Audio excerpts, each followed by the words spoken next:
What's crack, like it's your boy Broshmo, just in case you did not know so. And if you made the fantasy playoffs, congratulations.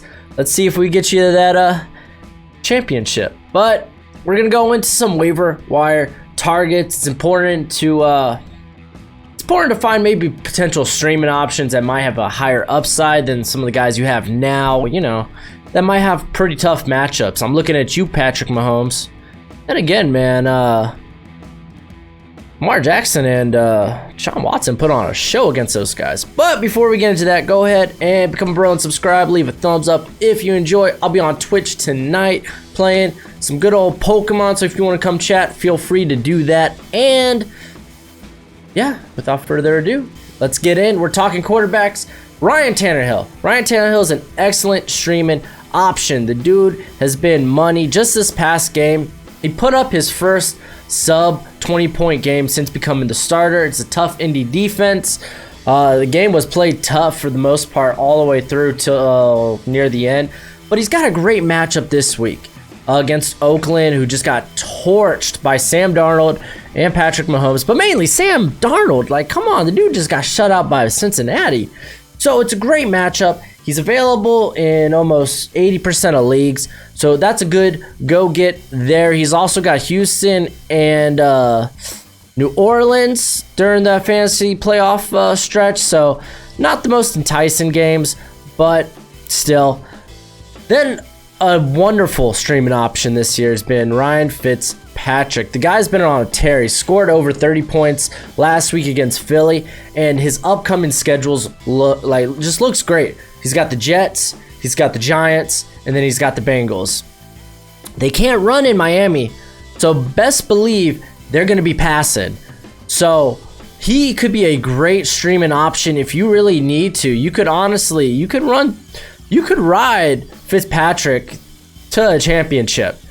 Don't be fooled. The man is good. And I'm a Dolphins fan. That's coming from Dolphin fans. Fin up, man. With that remaining schedule, they might finish 6-10, just like I predicted at the beginning of the year. Hate on me. Let's go to running back. Running back, they got a few options. I don't like Derwin Thompson. Yeah, Derwin Thompson. Just because it's a cloudy situation. They go into New England this week. And then, I mean, when's Damian Williams coming back? He can honestly come back at any time. Shady McCoy, he's been a little banged up, but it's just too cloudy for me, too cloudy for my liking. I like Darius Geis this week. He's got a pretty decent matchup. He's played very well. The only problem with him is he doesn't get a lot of touches, you know? But decent matchup against Green Bay. They give up rushing to anybody and everybody, so he is a viable start. And then I wouldn't want to ride him, though, for the playoffs. He's a decent flex option.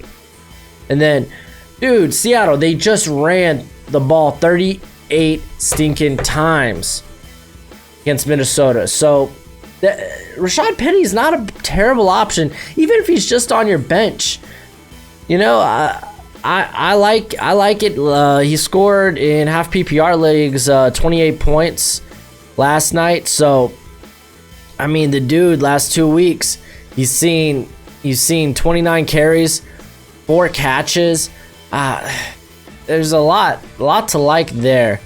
There is a lot to like. So Rashad Penny is not a bad potential flex option if you really need it. And let's go to the real meat here, because Alexander Madison, dude, if Dalvin Cook, I've been telling y'all for weeks, you know, you get your handcuffs, you know, you never know when you might need them. Alexander Madison, he's been up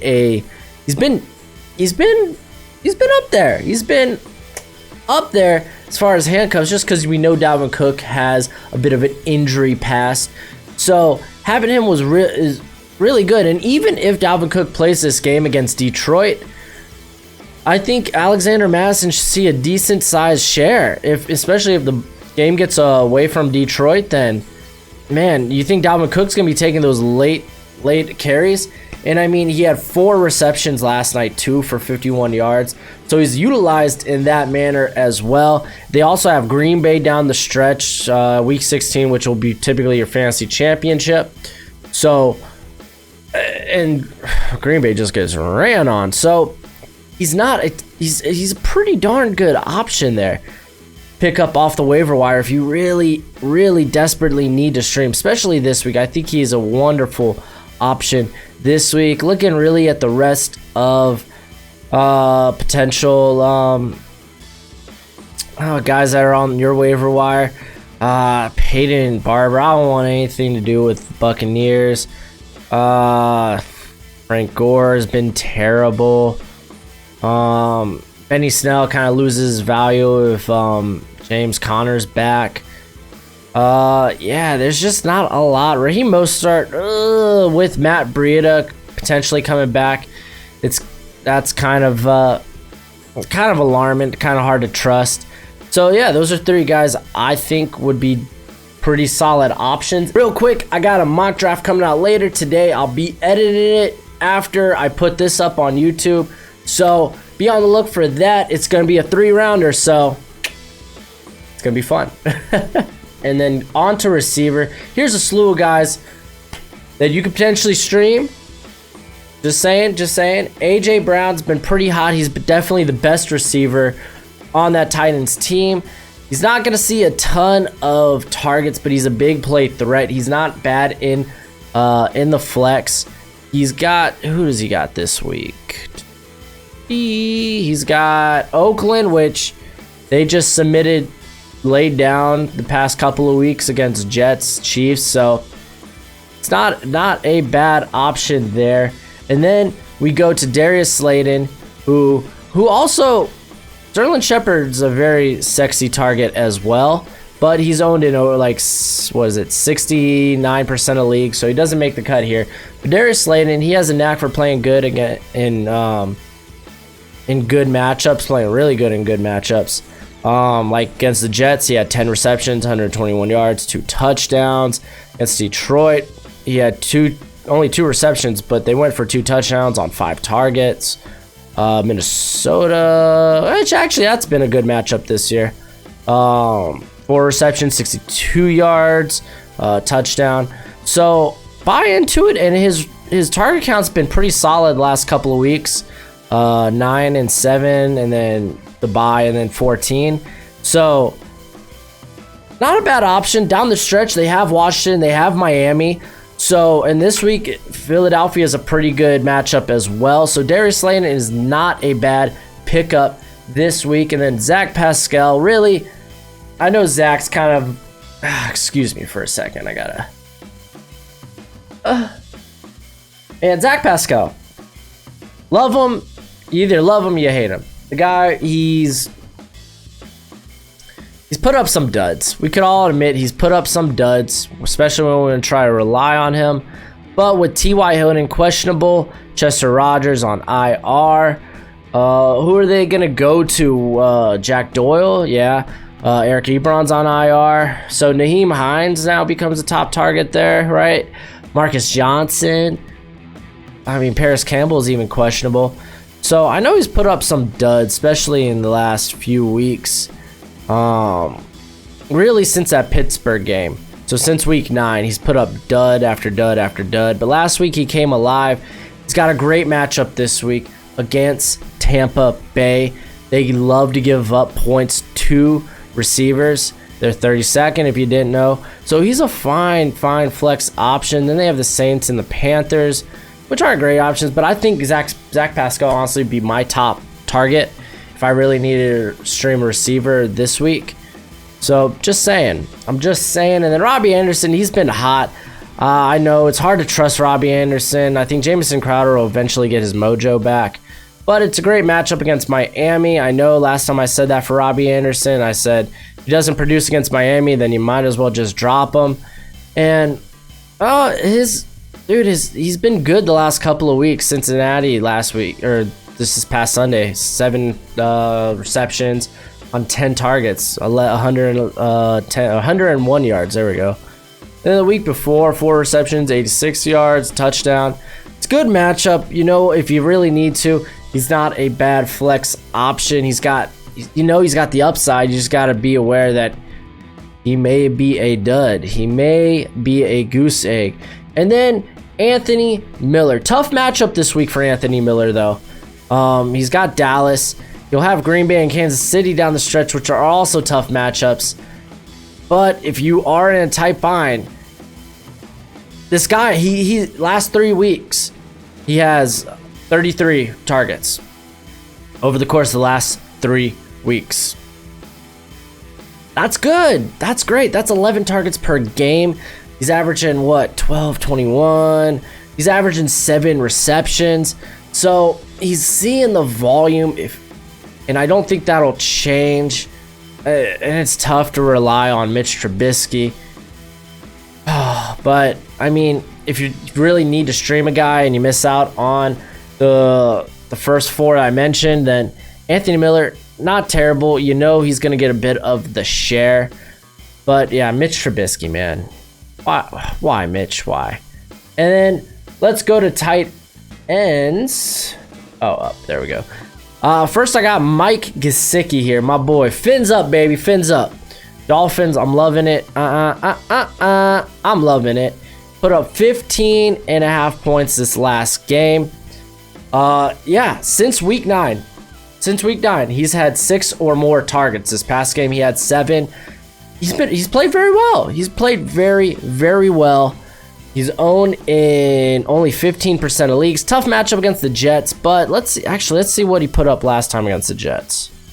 Curiosity.